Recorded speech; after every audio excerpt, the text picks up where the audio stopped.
Hey, good morning, good afternoon, good evening, whatever time it is where you're watching from. This is Maren Acosta from Unapologetically Maren, the Cornbread Chronicles. We have a special guest with us today. Her name is Jayla Gosser. And if y'all thought I was a little Southern cornbread girl, she is too. Got our Southern girls in the house. So, Jayla, I'm going to shoot it up to you and let you introduce yourself. I'm Jayla. I'm a small town girl mama of two. I have a teen and I have a 4-year-old. My teen is in foster care, which she's trying to be adopted right now. So we're working on that. But I am just from a small town. I escaped DV with little to no help. Just the grace of God is what got me out of that. And I have been growing my socials to spread awareness for domestic violence, and now I'm an advocate. So, from survivor to advocate, I also am in tune with a lot of the mental health stuff because that ties into DV as well. And myself, I have a lot of mental health that I deal with daily from the DV, but previously too. And then my kids too. My kids went through DV with me, so they have a lot of mental health stuff now as well. My oldest, she came to me with mental health stuff, so that's why it matters most to me. And I've just been working through all the things and spreading awareness. And you have definitely been spreading awareness. I picked up Jayla on TikTok. Actually, she has a page that she runs on TikTok. I know she uses other socials as well. But actually saw her on my For You page with a video that she had posted that was of her domestic violence situation. It was of her partner at the time. And that's what made me start following her because I could relate. As most of y'all know in my story, I have been through domestic violence as well. And in the comments of your video, just seeing everybody say, I just saw his eyes turn black. That was, that triggered me because that's what happened when my domestic violence situation happened too. So, what made you decide to kind of go public with your story, like on TikTok? You're cutting out just a tad bit, but I'm going to turn my Yeah, yours kind of, Wi Fi off. That yeah, may your be better. connection's kind of, Can you hear me? I can hear you just fine now. It was your Okay. video connection that was a little wonky. Yeah, I think it might be the Let me Wi-Fi. see. Is it better? I can edit all this out, so don't worry about that. Right, I figured so. Okay. Okay. Okay, I can see you better now. It looks like it's coming back. Okay, so what made Okay. you decide to share your story publicly? I'm not even gonna lie. I was really just trying to be petty at the time, and I had posted one little video. I seen a trend, and it said something like, um, because she couldn't be any different than me, and it was a picture of like the me in the relationship and the me now. So I was just trying to be petty, really. Um, but my abuser actually started to see that stuff, and he was just dead set on like, "You're ruining my life. You're doing this. You're doing that," and I was like, "But you ruined mine." So then at that point, I was like, "You know what? No." So then I kept posting a little bit here and there. And then I came to realization that there were so many people that could relate to me. I had no idea by posting a video that stated something about someone's eyes is the scariest part of my situation was their situation too. So when I shared that stuff and there were millions of people seeing it, commenting, liking, and still to this day after weeks of being up, there's still people coming to me was just like, wow, there's like an epidemic of abusers out there. And then I had also noticed that a lot of people in the comments were like, the negative ones anyway, were like, well, maybe he was going through stuff. Maybe he was going through this. And so that dawned on me that yes, he definitely was going through stuff. Um, Mental health. I can't speak on everything because I don't know for sure. But I do know that he went through a lot of things that, from what he had told me, but that's no excuse to abuse It's someone. not an excuse. Um, Domestic violence is not. It's just there's no way to justify at all. Um, So the more that I kept posting and spreading the awareness, I realized that it did tie into mental health and generational traumas and Oh, yeah. things that people bring all throughout their life. It ties into multiple different things. Mental health is one of the biggest ones. And I just really kept on going with it. So here I am now. You're like, here I am now. Here, I understand. I mean, there's definitely never an excuse for domestic violence ever. But it is smart of us to be able to look back on the situation after the fact and say, okay, evaluate yourself, evaluate the situation, and so that you can see it coming again. There were signs before it happened. You know, there were definitely signs, I'm sure. I know in mine Hmm. there was a lot of emotional and verbal abuse. It had never been physical at that time, but the emotional and the mental and throwing things around the house. I mean, those are little steps that eventually lead Yep. to physical abuse most of the time. So watch for signs. Yeah, always something that you should do. But yes, and I did the same thing you just said. I had to evaluate. This was a boyfriend at the time I had had for 5 years, and after it, I did a lot of soul searching in myself. But the very first thing I had to do before I could start to heal was I had to forgive him, and that's not something a Yep. lot of people can do, and especially not right away. And it didn't happen right away for me either. But I was tired of struggling and carrying around the weight of the abuse that Yep. I had to forgive him just so that I could move on. Now, does that mean I'm going to forget? Absolutely not. But, we have to be able to look past it and grow from it, which is what it looks like you're doing. You're growing into it. You want to use your voice. You want to speak out against domestic violence and mental health. And I think that's a very good calling. It's sad that we had to get this, had to get that Yeah. calling from something that was a tragic event. But so, you were talking about mental health with yourself as well. Did you know, were you already aware of having mental health issues before the abuse Yes. or? Okay. Yeah. So at the age of like 10 years old, I had anxiety and depression. I lost my dad when I was real young. So I kind of grew up without my dad. And my mom at the time was an addict. Well, I mean, she's still technically an addict, but she's clean now. Thank the Lord.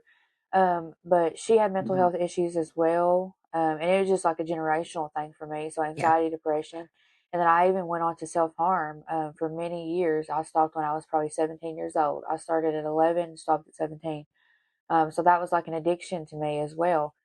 Um, so I spent most of my childhood, my early adulthood, really deep in the trenches of like depression and anxiety and suicide ideation. Yeah. Um, to which I went on to have my daughter, and having my daughter put me into like postpartum rage. And it was extremely bad to the point of where like nobody could be around me. I was unconsolable all the time. You couldn't do anything around me. Yeah. So I started seeking therapy again on my own because before that I was just given a therapist consistently. Like, here's a new one, here's this one, try this. Yeah. Um, so after years of therapy and meds, I stopped it all. When I had my daughter, I started therapy again myself because I was like, I cannot live like this. I have a child now. So I started therapy. I started meds. I was doing really well. Um, but then went through like a divorce, left my husband or whatever. We're friends now, so that was nothing that I had to really heal Yeah. from initially. But left my husband and I met my abuser. Um, all while being vulnerable, and I just spent 10 years with someone and I left them, and ended up meeting my abuser. He preyed upon me, obviously. Yeah. Um, so that started my, I guess, more depressive side. I was extremely suicidal for a while. Um, and then when things got physical, I was running around manic all the time, like there was nothing wrong, nothing was happening. I was hiding things, blowing money, doing anything I could to feel something. And I was going Hmm. down like a slippery slope of chaos that was going to lead me nowhere but 6 foot under or in jail. Joe. So I ended up finally escaping that. But after escaping that, I learned that I now have BPD, borderline personality disorder, and then I have extreme suicide ideation. So I'm medicated, I'm doing well, I'm doing therapy. I decided to do therapy twice a week, which is It's actually amazing. something that I'm proud of now, because before I'd be like, oh no, I hate therapy. But now, like, I no, love that's my go therapy. to. Everybody needs therapy. I know, Yes, I love therapy. everybody needs Yeah. therapy. I tell people that all the time, especially on the show when we're talking. I'm like, if you don't go to therapy, you need to go to therapy, whether you think you need therapy. And I promise, find the right one. You have to find the right one. Like you were Yeah, saying, it took you a while to find that right one and the right kind of therapy because there's a lot of different types of therapy out there. I'm a big believer in cognitive behavioral therapy. I've done hypnotherapy. There's also stuff like music therapy and pet therapy. I mean, you just, as long as you're out there taking care of yourself and that self love and just telling your story and seeking help and trying to change and grow for yourself and your kids, I mean, that's amazing. I mean, yeah, that's for amazing of sure. you to be able to do. And so now you're going to therapy twice a week. So that's Yes, and I amazing. also engage in like Reiki therapy. So sometimes I'll just get on TikTok and I'll look it up and I'll do some of the stuff online or whatever. But I actually went in person to this place, and it was something that I was not open to at all. I was like, "This is crazy! Like, how do they?" I was like, "No, I Yeah. cannot do this." But I tried it, and I really, really liked it. It was so like I just felt like so much happening to my body and in my body and Hmm. like inside of me. And then all of a sudden I was just like, it was like a weight lifted off, and I was just so like calm. And it was like I felt like my heart healing and all the parts Yeah. of me that was somehow broken a little bit start to heal. And I'm going to keep doing that as well. And then there's also for kids. Kids can do it. Like my toddler, she said that she would do it with my toddler and my teen and stuff like that. So we're definitely going to keep doing the Reiki stuff, as well as our twice a week therapies, because we're all in therapy. That's great. The kids, all, both the kids are in therapy. Yes. So That's my good. youngest daughter has a sensory processing disorder. So along with that, and then us moving, and then me going through DV, and she's seen some of that stuff. She's doing therapy as well, twice a week, so she's doing really well with it. She really likes it. She'll actually ask to do therapy. Um, Absolutely. and then my oldest, she's always been in therapy ever since I had her, which has been about 2.5 years total. So she's actually really into therapy as well, and journaling and stuff like that. Like there's Journaling is lots of things that we do. But one of the biggest things that I tell people is you have to do the therapy outside of therapy if you really want to flourish, like, just like grow and bloom into everything. absolutely. Absolutely. I mean, it's the same kind of little concept if you think of like, okay, social media. So you can't just go into a room and follow a bunch of people and then you're going to monetize on TikTok. No, you have to go outside in the community, engage with people, support people, that be seen, be heard, So yeah, doing that therapy is great. But like you said, when you come home, you have to be making sure that you're in the right headspace. And for me, it's okay. I need to, when I'm down and depressed, I don't want to do anything. I ain't going to clean my house. I'm not probably not even going to get out of pajamas. Like, when I'm in the depressed state, I am depressed. But when I'm in therapy and I'm in a really good state, then I always make, you want to make sure your house is clean. You want to make sure you're staying organized. I mean, it's really just keeping yourself focused and keeping yourself centered and grounded and meditate, journaling, all those things are amazing. You have to do the work. The therapist can only help you and guide you, give you Uh huh. assignments on things that, can better yourself, but you got to do that work. You got to put it in. And it seems like you and the girls are doing that. And that's awesome. And speaking of the girls, so your oldest, you got their foster care. You went, what Uh made you do huh. that? So young, So, especially. so I'm 26. At the time that I decided to foster, I was actually married, and I was looking to see if I wanted any more children. Okay. Like more children of my own, to like, have a baby of Yeah. my own. But I thought that it would be convenient to foster children, give them a home, and then I can learn what it would be like with life, life with more than one child. So Yeah. I started to foster, but I had an age limit. I didn't want any kids over 12 years old because at the time I was a lot younger. Um, Yeah. so what I would do is babysit for foster families, which is called respite. And whenever I would respite, they would send me any age. That was just babysitting. But permanent placements were only supposed to be 12 and younger. Just because I had like a 1 year old, 2 year old at home, basically. She was between Yeah. 1 and 2. So I was like, okay, this is what I'm going to do. Well, I had gotten a respite at the time, and it was my my daughter now. And she was 15 years old. She was about to turn 16 soon. So she had been coming to me for respite for quite some time. And one day she asked me if she could just stay because she didn't, from what she says, like her foster family, whatever that she was living with. It was just She had too a much bond for with her. She you. said, yeah, we bonded. We bonded because we were exactly the same. We had been through the exact same things, um, the same dynamic, literally everything. And we bonded in such a short time that when she asked me to stay, I was like, absolutely, you can stay. Like, I'm not going to tell you that you can't stay with me. So she stayed with me, and they finally gave us permanent placement, and she's just been with me ever since.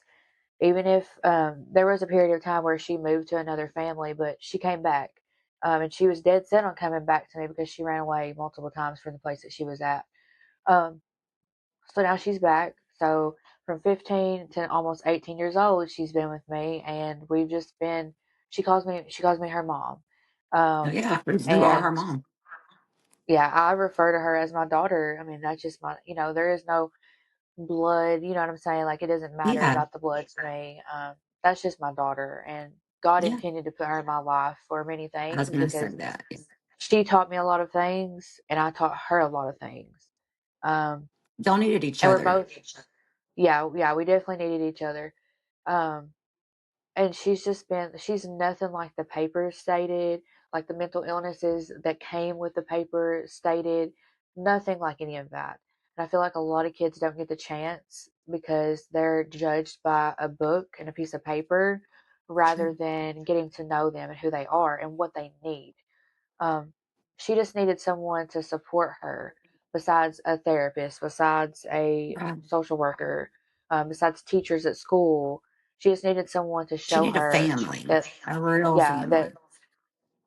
that love wasn't, a reward. It's just given. That So, was, yeah, that was, I like that you said it like that. And it's so admirable of you to have even ventured off into foster care. That's something that my husband and I have talked about. I'm 45 and I've never been able to have kids, or I have never had kids. They say I can, but I haven't, and I'm 45, so obviously I'm not. But we're talking about going through the foster care, and I'm doing like foster to adopt. And I kind of stated the same things you did. Like, I just want younger. I don't know about older. But the more I look into it, I think that that's kind of selfish of myself. I'm just looking like to be a mom, it has to be a baby. No, it doesn't. It doesn't. And I'm just now kind of realizing that myself, that if I'm going to get into fostering, I don't want to have an age limit. I thought I did, and I only wanted to take infants. I guess because in my yeah, mind, it was like I could pretend if it did come to the adoption phase that I had them from the beginning. All they would know is me, yeah, mom. But I was in CASA for a long time. I don't know if know what that is or not, but it's child advocacy for kids in foster care. And so being around them, and I just met so many sweet souls. So I'm very, very proud that that's something that you did and went through and worked with thank her. you.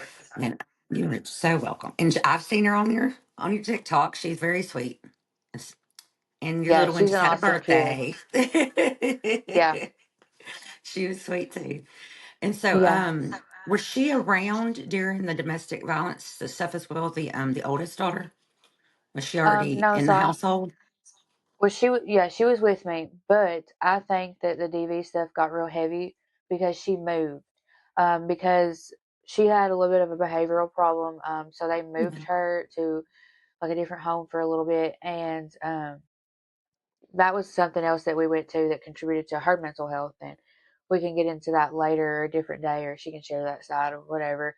Yeah. Um, but I feel like the DV got real heavy when she wasn't around because he knew that she would definitely be defending her mom Yeah. because there were different things that he would do and say that we would both be like, "What is going on with you?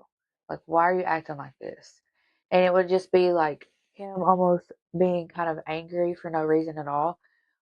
But the more that we would beg and plead him just to like open up and talk to us, so that we could help, he would just no. Like it would be like him getting mad at us for that. So no, she wasn't around for the real heavy stuff, but she's seen some of the verbal stuff that he Verbal, would say. emotional. Yeah. Yeah. How was he towards the girls? Oh, he loved them. He was like a dad figure. You know what I'm saying? Like he was a dad to them. My youngest actually called him um, Daddy K sometimes, and I guess that might be why one of the reasons that I stayed as long as I I did was, is that's what I was because fixing like to say. I was just like he's so nice to the girls though. Yeah. But that doesn't give a reason for you to stay in a DV relationship if you are, Absolutely. because they might be nice, they might be nice to you when the kids are around and mean to you when they're not. But what happens one day when they go too far and the kids see, or the kids get hurt because of it, or you lose your kids because of it?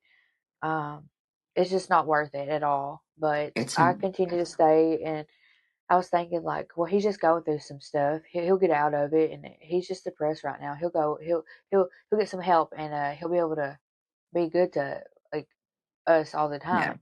Like we won't have to walk on eggshells, because it came to a point of walking on eggshells with him. Yeah. Um, so that's whenever I was like, okay, I'm done. I cannot keep doing this. But I stayed and stayed and stayed until he would physically strangle me. He would strangle me. He would put pump knots on my head, do all kinds of things to me. And I would just sit there and take it for a while. But then one day I just got up and I was like, no, because what if one of my kids were with someone like this? What would I do? Mm. And then that mama in me was like, hell no, Yeah. you're Hell gonna get no. up right now and you're gonna show these girls what they deserve to have in life, and from a man or a woman if they chose to be with a woman. So I was like, okay, it's time to go. Yeah. And you do it for your kids, but you also had to do it for yourself. And even if the Yeah. kids weren't a witness to the violence, they still didn't have their mom. If you were depressed because of it and you were down because of it and you maybe you weren't as present. So, choosing your kids and then choosing yourself is probably the best, probably the best decision that you made. And that's a lot of people can't do that until it gets too bad. Yep. They're almost dead and then they decide. For me it was I had to put him in prison, and that's Yeah. why how I was able to leave. And then when you leave, it's just like, why did I stay? And like you said, you kind of figure out why you stayed. For you, it was just your kids because you thought, he was a good father figure. For me, it was self esteem and self worth, and I didn't want to have to start over. We'd been together 6 years. I thought I was in love, and this was forever. I was in my early 30s, so I was already older. And I was like, I don't want to have to start all over. I'm in love and I don't want to start having kids and I want us to have a family. But thinking about it now with him, oh my goodness, no. Why was I settling and saying, I want to have kids, so I'm just going to stay so we can build a family? But I would never want to build a family with someone like that. But when you're in that moment, you know, Yeah. especially, and you sounded a lot like me earlier. I'm backtrack in a second. When you talked about borderline personality disorder, like we've shared before, I have that as well. And before you even said that out loud, some of the things you were saying, I was like, I think she has borderline personality disorder because of the way, because Yes. it's always like, I hate you, but please don't leave me. You're always questioning Yes. things, and it's just always just like that up and down. And maybe it's you, and you're always paranoid and just questioning. everything all the time. And being in that state of mind, if you don't have BPD, it's really hard to understand. They'll say it's one of the Definitely, most yes. complicated, psychological disorders to understand and to treat and diagnose properly by therapists. So it's great that therapy is working, medications are working, and you are learning to cope and ground yourself. And because we can live with borderline personality disorder perfectly fine as long as we're using our coping mechanisms and as long as we're keeping our mental Yes. health clear and taking care of ourselves and having that self-love and self-respect and putting ourselves in the environment around people that truly love us. So how was your family support, how did they support you through all of the domestic violence situation? So I kind of shut my family out, because anytime that I would go to tell like a friend or a family member what had been happening or going on, um, my abuser would be like, they're not going to believe you. They're not going to do this. They're not, stuff like that. Yeah. So I came to a point of like, well, I need to handle this myself then. I need to take care of this myself. So I did, and in taking care of it myself, I just shut everyone out. And I would stay in a bedroom 24/7, hardly ever come out of it, like literally lived in a bedroom for months. Yeah. Um, my I've family would been, come over to see me, and they would come to the bedroom to see me and just show me support. A lot of times, my friends would say, "Well, you need to leave. You need to leave." And anytime they'd say that, I just cut them off. Like I wouldn't talk to them anymore because I wasn't looking for someone to tell me what I needed to do because I already knew what I needed to do. I was just looking for someone to be like, "Hey, it's gonna be okay. I love you, and you're gonna make it out of this, and I'll be here waiting for you, or I'll be here with you." That's the only thing I needed. So my family and friends were supportive, but a lot of times I would, if they would go to defend me, because my mom had seen stuff once, so was my brother. So whenever he would go to defend me, my mom do stuff to defend me. Um, I would defend my abuser, and it was a complex of like a trauma bond, like where I had to protect him. Felt like I needed to save him, and ended up needing to be saved myself. So they were supportive, as much as I would allow them to be. yeah, I can understand that situation too. Like you don't want to hear what you already know. I agree with that. Yeah, I need an active listener, just someone to give me some comfort. Don't tell me what to do because I already know and I know I'm not doing it. But having a good support system in a village does make it better. And pushing our families away sometimes in the moment seems easier because then we can handle it better because there isn't people like telling us, what you could do better. You're not, this isn't right. You try to think your life's a little bit okay, but the Yes. community, and your tribe is what's so important. So do you feel like you have that now that you're, you know, not in a domestic violence situation anymore, and now you're growing and the kids and you have a good community, a good tribe? Yeah. Good. Yeah, definitely for sure. But I will say that my biggest supporters, my biggest fans are all within my social medias. Yes, I have a few outside and like, real world stuff, but most of my people that have supported me the most are all online. I never had to go somewhere to get support or anything like that. They just all started to come. When I started to share my story, they all started to come. Hey, So sharing my story has been like crucial to my healing journey, helping me find people that are just like me or still victims and trying to make it out. And helping people make it out has also helped me a lot. Um, so a lot of things that I've done has all been with like online or TikTok or Facebook or Snapchat, and I've mhm. really just found my little community of people within social media and stuff like that. Social media is such a thing right now that a lot of people, unless they're involved in social media, don't truly understand. My husband doesn't do social media at all.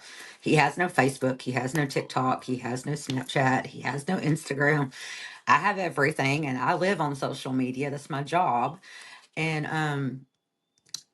He's like, "You're always playing online." No, I'm not. You have no idea, you know, what I'm doing. Let me explain, honey. Is what I said the other day. I said, "This is what I'm doing." I'm talking to a group of people in a chat about domestic violence and about abuse, and we're trying to help this girl out. And over here, I'm trying to intermingle with this person because I've noticed on their bio that they have a lot of the same similarities as me and have been through the same things I have. And that's kind of what made me finally say, because I've been trying to do a podcast for years, and I was like, all about different niches. And I always kept coming back to, I knew it needed to be mental health and, the things that I've been through, and tell my story and have everybody else share theirs. But there were so many other little things I wanted to do too. So it kind of took me a while. And but now that I'm finally doing it, this is healing. This is therapy. And listening to y'all tell y'all Yes, stories and see, all the people online that'll, comment. Like I'll share a sneak peek and then it's like 100 people like, y'all, I'm so proud of them. They're sharing their story. That's such so wonderful. That's therapy for all of us. So I'm telling you, I know social media has a bad stigma sometimes too. And there is a lot of things to be cautious about on social media, but there's a great community of people out there. I mean, like you said, the majority of the people I talk to every single day that are some of my biggest supporters, and I've got lots of family and friends, they're wonderful, but are all yes, on TikTok and Facebook and Instagram. I mean, it's just, I don't know. I feel a pull, and I think that's what we're doing. It's like the movement.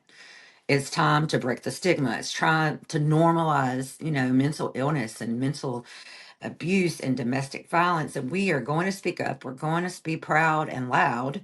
And it's time for a movement like that. And social media is a really, really good platform to use to get out to a lot of people.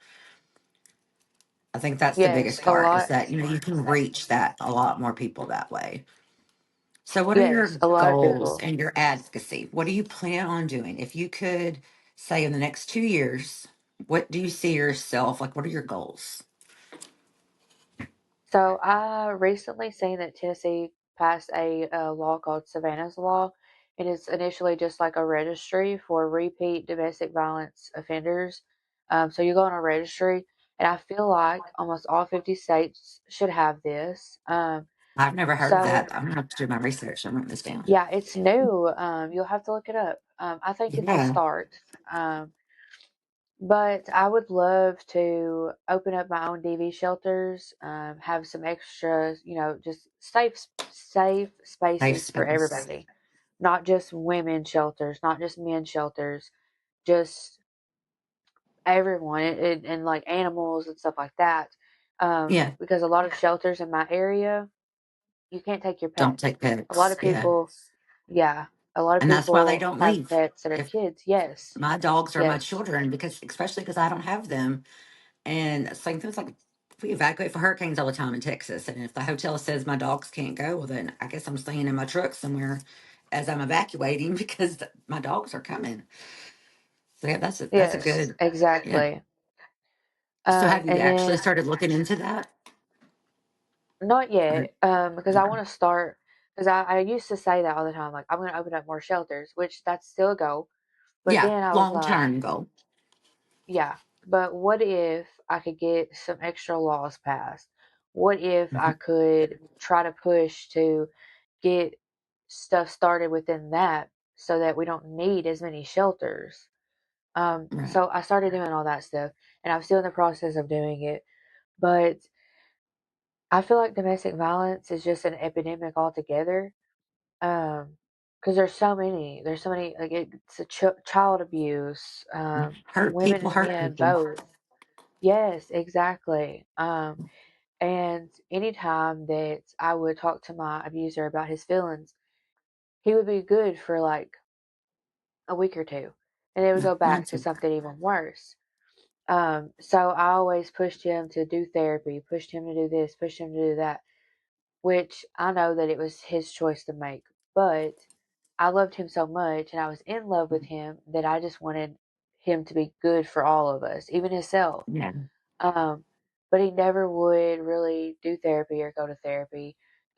And he said that it was kind of unaffordable at one point in time, which I also get. So I also tried really hard to help him from doing my own stuff, because a lot of people say that I'm kind of just like a therapist. But at the time, how could I help the person that was hurting me without causing, him to Mhm. think that I'm pointing fingers and stuff like that? Um, And it's not so your job I to couldn't do fix them. anything. Yeah, exactly. Um, I tried to save him and ended up needing to be saved. And I tried to fix him, and I need fixing. So I'm working through Yeah. that. But a lot of You're stuff. the 26-year-old version of myself. Like I'm telling you, everything you're saying are the same words I said when I Yeah. left. I mean, it was just like, yeah, you're saying exactly some of the same things that I said. And so I have a lot of hope. I know that you're going to make this. You're going to do something Yes, good. I I feel definitely it am. because I'm gonna it's keep not our going. jobs to fix people. It is not our job to save them and change them. They have to want change. I can't tell you how many Yes. times I sent my ex to rehab twice. We didn't have insurance. I paid cash for a rehab for him that he left in a week. And I'm like, I can't I can't help him if he doesn't help himself. But you don't always see that Right? until you're out. Then it's like, dang, Yeah. like, I spent so much time. He didn't have a job, so I had to work extra. So we had good money. And I allowed him to do it because I loved him. And, it's going to be okay. He's going to get better soon. He's going to get a job. No, I broke myself trying to fix him. And like you Yes. said, now we That's have to be fixed. But that's what we're on the healing process for. yes. So, I definitely am going to look into more on Savannah's law. So you were saying it's kind of like a registry, kind of like sexual, like the sex offender registry, but for repeat domestic violence offenders. Yes. So if you've ever been, I guess, convicted of domestic Yeah, violence or anything like that, that's you what will my go ex on a was. registry. So if you go I on the like, registry, it's literally just like the sex offenders registry, I'm assuming, but it's only yeah, for the state of Tennessee. So I right. haven't I So haven't it's on. really looked into it anymore. So That really intrigues me now. We're gonna look into that one together. That could be our yeah, joint project because that would help a lot.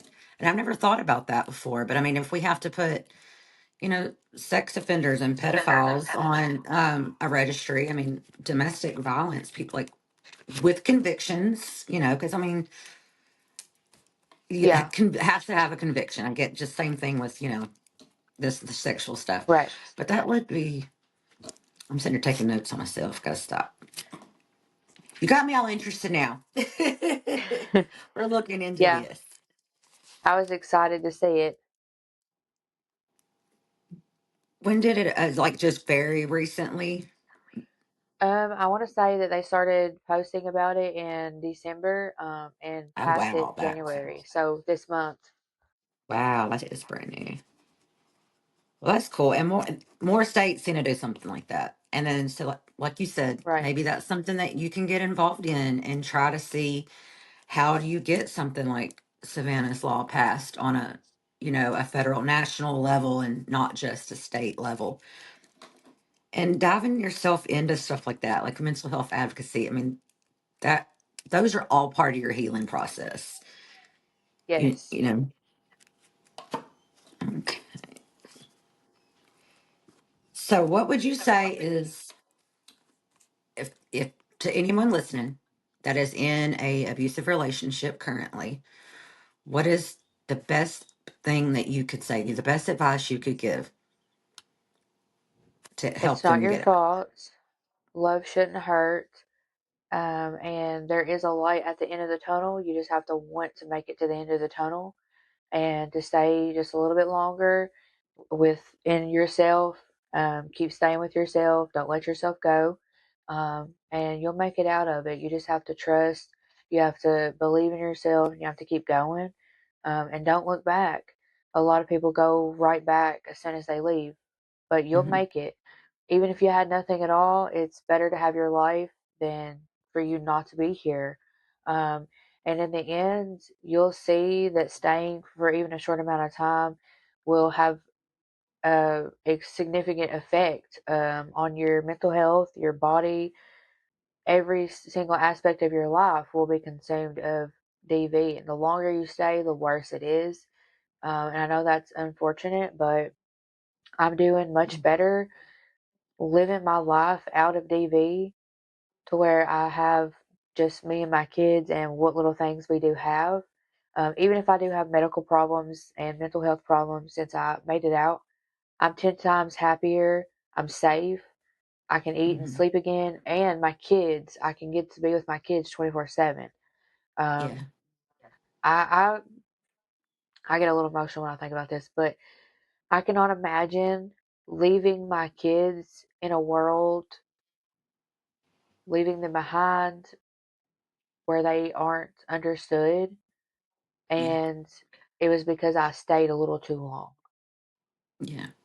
So, But you got out when you did for your kids, and look what you're doing yep. for them now, and the therapy and all of that. I mean, it they need it too. There's no age limit to trauma. There's no age limit to No, mental illness. there's There's no definitely not. age limit. I don't care if you have a 4 year old that is in therapy. That's amazing. Your 4 year old's been through a lot of stuff. And then, and it's especially, do y'all do it together, or does she do it solo? She just does it all by herself. I'll pop in and check on her every once in a while, but she usually just hangs out with her little therapist, and I'm just Yeah. like, "Do you, girl? I'm glad Do you're having a good you time." She go loves have your it. stuff? Yeah. Do you go do any type of family therapy together? No, but there'd be Mm. times where we all sit in together. Like, Yeah. sometimes with my therapist, my girls will sit in and they'll listen to me do therapy, and I'll be real. Yeah. I don't Yeah. hold anything back from my kids. My 4-year-old is very much in tune to everything that I have went through. She doesn't know every aspect, obviously, or doesn't Right, understand right, right. fully, but I let them know what's going on. I let them know if I'm having a bad day. I let them know what kind of bad day I'm having. I let them know everything, what I'm going through, if I'm happy, I'm sad, whatever. Um, because I feel like when I'm more transparent and people know what I'm going through, especially my girls, they deserve to know. Um, they can see what I need, you know. They can see that the steps that they need to take to make me feel better, or vice versa. Being open and transparent about what you're going through. There's nothing embarrassing about it. What's Right. embarrassing is hurting someone because you're hurting. Um, so I tell them everything. We'll do a little bit of family therapy with each therapist sometimes. We'll just all talk and hang out and stuff like that. And every one of our therapists, they're all like, "Yeah, let's get to it today, girls." Like they never just single one of us out. But Yeah, I yeah, do make sure that we do one on one time. And then whenever I'm able to and I'm ready, I'll spill it out to the kids privately yeah, usually. yeah. That's really cool. I really like that y'all are doing that. Um, Sorry, my husband just said something. I was like, "You can't talk to me while I'm in here. I already told you the rules, sir." So I sat there blanked for a second. Okay. So, in order to stay, we want to stay stress free, and we're trying to take care of ourselves. What are your go to things for stress relief and for self love, and to take care of yourself, appreciate yourself? What do you like to do for yourself? For I'll Jayla, do some, what makes her yeah, for happy? myself. Besides kids, we know the kids. Yeah, I'll do some skincare stuff. I'll just do my own little thing, even if it's putting lotion on my face after I've cleaned it. I'll sit and I'll talk to Mhm. myself, just talk to myself, because that just helps me. I like to Yeah, I talk to journal, myself. so Love to journal. yeah. Love it. Um, Whenever I journal, I do write, read, reflect. So I'll write it all down, even if it makes no sense at all. Whatever's up here is just gonna go on the piece of paper. Then Hmm. I'll go back and read it after I'm calm. Once I've read it and I'm like, okay, well, I could have done this, or I could have done this differently, or I'm feeling like this because of this, and this is a trigger, and this is how I'm going to get out of that trigger. That's reflecting. Reflecting has helped me do so much within therapy. It's crazy that I didn't try this beforehand, but Hmm. I needed therapy now more than ever. And reading or writing, reading, and reflecting, the, doing it all is just like done such wonders for me. I love how you worded that. I do the same thing, but I never actually worded it like that. I like that. I wrote that down too. Right, read, reflect. I take lots of Yeah. notes. Like a therapist, I take lots of notes so I can go back but because I learn when we share our stories, we're learning from each other. Like Yeah. we're Yeah. teaching each other like different coping skills, like what worked for you, what worked for me, because what worked for you may not work for me. But I mean, Right. you never know. You never know. So it's so good to be open and to talk about it and do skincare is such a good thing for stress. I mean, you don't have to say, I'm going to get my nails done and spend a bunch of money, or, just get home and, like you said, talk to yourself, get in some nice pajamas, do your skincare, listen to some music, dance around your room if you want to. Just time with yourself is very important, and to reflect within yourself. Really, Yeah. and that's what you're doing. You're really doing your therapy at home, I can tell. Yeah, I definitely had to. Um, Yeah. Another thing that I do that I just remembered was I think it's called acupressure, where like you do the pressure points and stuff. Oh, yeah. So there's Acupuncture. different Yeah. ones. Yes, there's different ones that you can do literally at home while you're driving, at work. Um, Hmm. and it's just like different areas. So a lot of times, like I'll do right here or I'll do here, and I'll just do a circular motion. And then Hmm. there's some for like stress, anxiety, literally anything and everything you can think of. There's some on the ear. There's some on like your neck, your nose, your hands, your stomach, Hmm. literally everywhere. And you can do those, and those have helped me a lot too. And I guess I've gotten to such a routine of just doing my little thing all day long, like my little You don't stuff realize that I exactly what do. you're, yeah. Yeah, that I've kept that doing that so long that I'm just stuck on it. So that one I Yeah. always forget about, but that one's a good one as well. Yeah. And just breathing techniques. I'm telling you, I have very Yeah. severe anxiety and I get panic attacks, rapid heart rate that just feels so horrible. Like you really sometimes feel like you're going to die. Like it's that bad. Yes. But breathing techniques and breathing exercises ground me so much. Like if I just stop, okay, stop, Maren, quit tripping, quit panicking, and breathe in deep and hold it and then breathe out slow through my nose. I mean, there's so many different types of breathing techniques to slow your heart rate or Yes. to raise your heart rate, whatever you're trying to do. Like that's my go-to besides because you can't always just rely on your medication for anxiety. I mean, Yes. sometimes, if you Yeah. take it, it's to help try to treat it, but the breathing stuff what really helps me. And what you were talking about, I used to do that for medical stuff. I haven't actually done that with my stress, but I'm gonna say it's like the middle of your foot actually controls your stomach. I forget which one it is. I think it's like your foot, like you said, you're doing that on your foot, but it's actually for like stomach issues. And I have really bad stomach issues, so I would do that. And everyone's like, "What are you doing? That's not your stomach." I'm like, just do some research.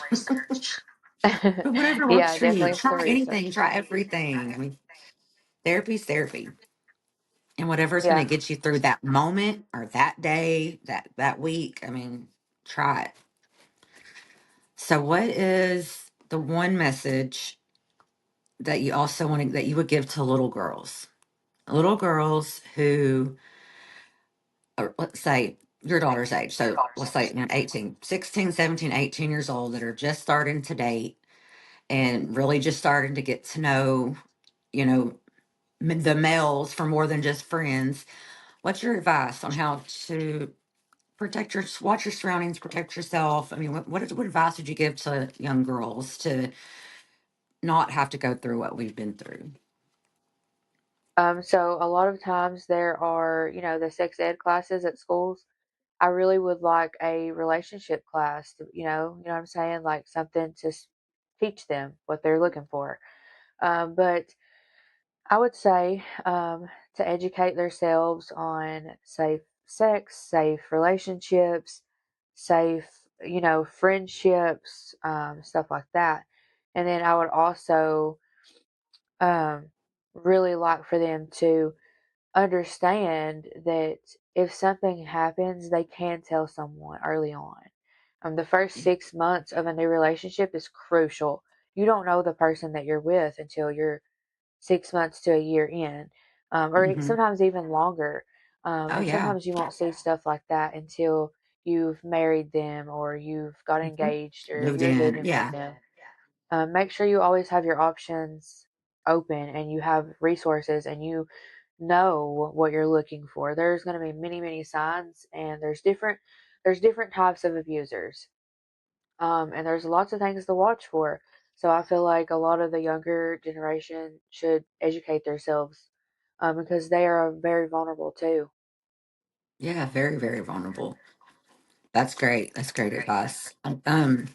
Your girls are very lucky to have a Thank you. mother who not only loves them and cares for them, but saved herself for them. You can Thank tell you.